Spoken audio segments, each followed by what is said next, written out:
Good afternoon, everybody. Welcome to West London. Welcome to Loftus Road, Norwich City, taking on struggling QPR this afternoon. And we'll bring you that team news when it drops in about 1 minute 15 or so's time. Going to be interesting. Lots of situations, I guess, that can play out. John Rowe, does he come straight back in from the start? I suspect so. Which direction does David Wagner go in after Shane Duffy's injury? And then, of course, whether he does drop Ashley Barnes back into the mix today. Paddy, very quickly, we've got about a minute till team news for you to fill. I mean, on all of those decisions, I'm guessing Rowe to start, that would be a yes, wouldn't it? Yeah. But for the other two, Hanley for Duffy? I'd say that's fairly nailed on, Connor. The only one, conjecture-wise, would be does he go Zara and McLean and Nunes out? That means Barnes comes in. Or does he keep it as he has in the last few games, which would essentially be Gabby Zara in and around Josh Sargent with Nunes alongside McLean? So that's the only one I'm not a little bit unsure about. I think the other two. I believe some team sheets might be coming. Team news is already about to arrive, I think. Yes, we've got some team sheets. Grab that. Yeah, okay. We'll just be able to grab that for you in a second. If not, we've got 20 seconds until it should drop formally, so we can bring it to you as and when. And that is Paddy is doing his desperate best to get there, and you do have it. Off the press. So I will read you this team for Norwich City: Angus Gunn, Jack Stacey, Grant Hanley, Ben Gibson, Borja Sainz, Josh Sargent, Ashley Barnes, Christian Fashnacht, Gabriel Sara, Kenny McLean, Dimi Yanulis. The subs: Long, Gibbs, Van Hooijdonk, McCallum, Sorensen, Bart, Hernandez, Nunez, and Rowe on the bench for Norwich City this afternoon. So I'll just confirm that for you in the formal shape that we were expecting. Gunn in goal, Stacey, Hanley, Gibson, and Yanulis as the back four, McLean and Sara as the midfield two, Fashnacht and Sainz as the wide options, with Sargent and Barnes up front. And that subs bench: George Long, Danny Bart, Sam McCallum, Liam Gibbs, Jakob Sorensen, Marcelino Nunez, John Rowe, Onel Hernandez, and Sydney Van Hooijdonk. But the one Isaac Hayden, sorry, Connor. Isaac Hayden in the QPR lineup. He is, yeah, and we'll bring that to you in due course. I said John Rowe coming in was nailed on. Shows how much we know, doesn't it? Absolutely zero. Yeah, and to be fair, he's maybe looked at it. I mean, he's only missed 2 games, really. So, is it a hat tip to Fashnacht? Maybe he wants to be a little bit more solid. He's clearly gone with the just double checking. Yeah, Nunes out, so Sara drops deeper. So the Barnes inclusion for me is a little bit, we're away from home here. We might need to, sit in and be a bit more robust out of possession.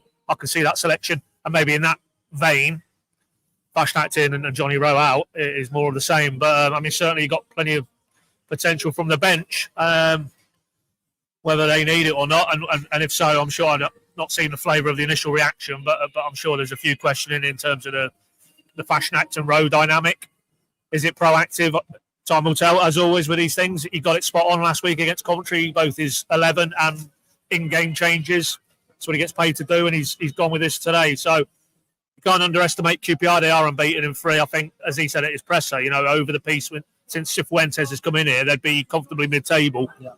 And it's always a difficult place, it feels, to come here and impose yourself. So maybe just with that 11, it's a case of we'll just sit in and, we'll a little bit more on the conservative side with the potential to, if they needed to go, Van Hooijdonk, Nunes, Hernandez, and most importantly, Johnny Rowe. Yeah, interesting one, Rowe being on the bench. We can only assume that is fitness relating, and he's made a call based on, obviously, that broken hand that he's been nursing over the last few weeks. No, not necessarily. As I just mapped out there, Connor, I think if he's thinking he needs to be... You think it's with a view to...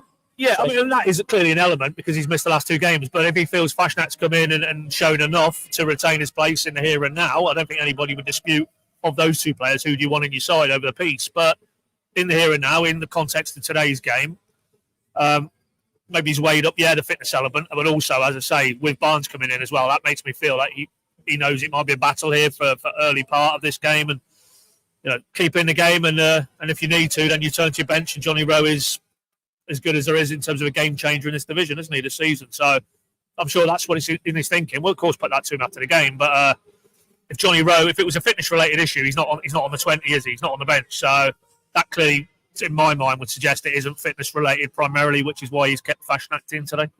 Yeah, and we spoke about it a little bit. I probably was expecting Ashley Barnes to get dropped in today. It was a really good impact that he made off the bench last weekend.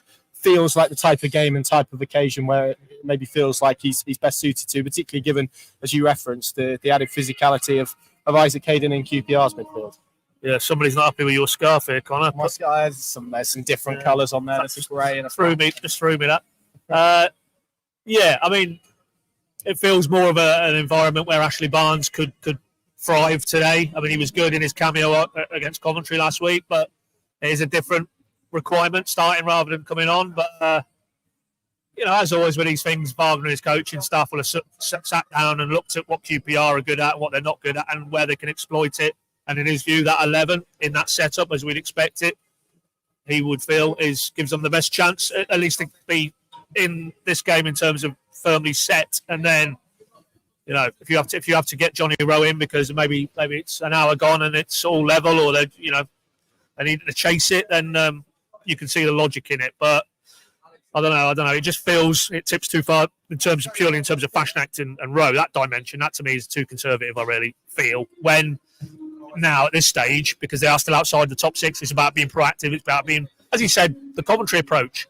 Front foot, get in their faces, impose you on them. Why can't we do that today with QPR? With a lineup that includes Johnny Rowe and Fashnacht out. What about Nunez? Feels a little bit harsh on him. He's shown some good things in the last few weeks in that midfield position. But I guess as a byproduct of chucking Ashley Barnes in there, you bring Gabriel Sara back, don't you? So maybe he just has to sort of stomach that. That's what it boils down to. Yeah.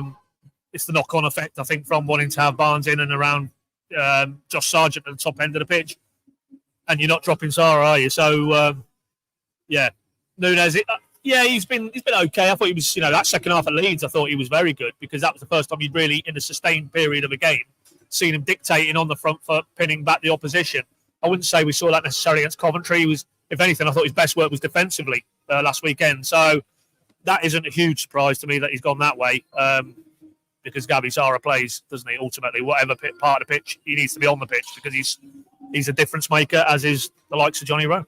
Yeah, not a bad subs bench for Norwich to have on. I mean, you listed some of those options: Sidney Van Hooijdonk, Onel Hernandez, Marcelino Nunez, Johnny Rowe. I mean, there's enough options there to impact it. Let's bring you the QPR 11 here. It is Begovic in goal, Cannon, Cook, Clark, Salter, and Powell. Their back four, Colback, and a certain Isaac Hayden in their midfield. That's an ex-Newcastle Axis or ex-Ipswich, ex-Norwich, if you want to play that game. Willock, Chair, Hodge, who scored on debut last week against Blackburn, and Sinclair, Armstrong up front. Their subs bench: Jordan Archer, Jimmy Dunn, Lyndon Dykes, Paul Smith, Michael Frey, Morgan Fox, Elia Dixon Bonner, Zihad Larkesh, and Lucas Anderson, who joined the club this week. And actually, you look at that side, Paddy, and for a team that's in the bottom three, there's some really good talent. I mean, Elias Chair, certainly at this level, is we saw that a little bit at Carrow Road, and goal scoring has been a slight issue for them, but there's some good experienced campaigners in that side. Certainly feels like a team that maybe should be doing a lot better than it has done this season. Yeah, but as I say, reiterating, Cifuentes only went in there, was it November time, and there's been a noticeable upturn, but it maybe tells you how far they'd fallen post-Michael Beale era. They were really looking nailed on to go down this season. But you call up that graphic, you see the central two, Hayden and Colback, and that maybe influences why Wagner has gone with, maybe on face value, a bit more of a defensive setup in terms of his 11, because that's going to be a very solid two, very experienced two. And if they don't get a little bit of an upper hand, or at the very least parity in that area of the pitch, then, as always with these games, at the higher levels you go, it's the middle of the pitch where the games are controlled and ultimately decided. So maybe it's a feeling that he needs to match up a little bit, although you wouldn't say Gabi Sara is particularly that type of player in the middle of the park. But, everything you see in that 11 from QPR suggests that Norwich are going to have to earn anything they get today. I don't think this is a team who will roll over. They had a good win, albeit Blackburn have gone the other way, but a good win at Ewood Park last week. And they'll feel that on their own pitch here, they can roll Norwich over and do what Isaac Hayden said when he came in on deadline day, which is keep his team in the division. That is the ultimate goal for this group of players, this football club now, is to stay in the division. So that would tell me that they're going to be very difficult to put away, but I still feel Norwich have got enough to get the win. Yeah, I would agree. And actually, just on that point, I mean, we spoke to Jamie Curtin, our colleague Sam Seaman spoke to Jamie Curtin yesterday, described this as a must-win, and he's kind of right, isn't he? Because QPR have, I think, either the worst or second worst home record in the Championship. I think they've won 3 games here all season. And like I said, I know they've taken 7 points in the last from a possible 9 in the last 3, so they come into this game in good form. Loftus Road is sold out today. There's all of those different factors at play. But if Norwich City want to be getting in the top 6, they have to come to places like this and get positive results. They do, absolutely. At this stage of the season, you've done. And I believe West Brom have just taken the lead again, by the way. It's a shame, isn't it? Oh no, how awful. Yeah. Well, I don't know how long's left in that game, but that underlines the point that you've got potentially an Ipswich team who are going the wrong way in terms of results and performances. For Norwich, where they are in the table, it needs to. Here we go. Oh yeah. Watching it live. This isn't great. This isn't great broadcast for us, but we can actually see the goal here. West Brom in very luminous.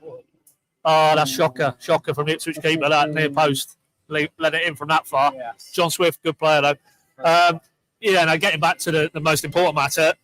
Yeah, where Norwich are now, all that hard work, I would say, from the Cardiff win onwards.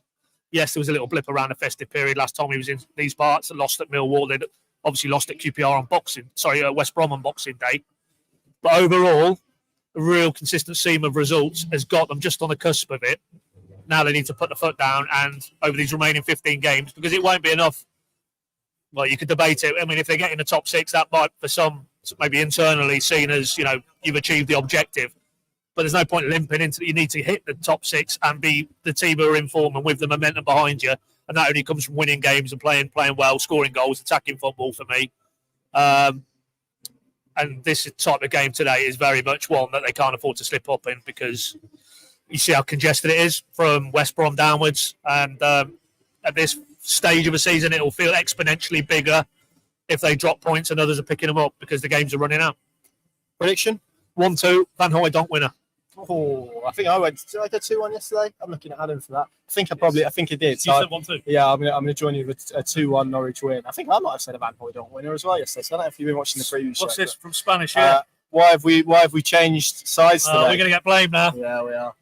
You're not superstitious. That's just the difference of Carrow Road and seating plans at other grounds, I'm afraid. So you'd have to blame QPR and their seating arrangements. So there we go. Going to be an interesting afternoon. Certainly not going to be an easy afternoon for Norwich. It doesn't feel. I think there's we can see it just to our right, a whole end of Norwich fans just filling up. See some rail seating at the back, Connor. We might be hearing more about that in due course. Yeah, we'll leave that one there. Nice. We'll await that. Big week for Norwich, actually. 3 games this week. Obviously, Watford and Cardiff, Carrow Road doubleheader to come as well. But it starts at Loftus Road this afternoon. Pinkin.com, the place to go, or on the Pinkin Plus app. I'll be on the live blog. You can come join me over there, and let's see how Norwich City get on. Can they push the accelerator down in their push for the Championship top 6? Thanks for watching.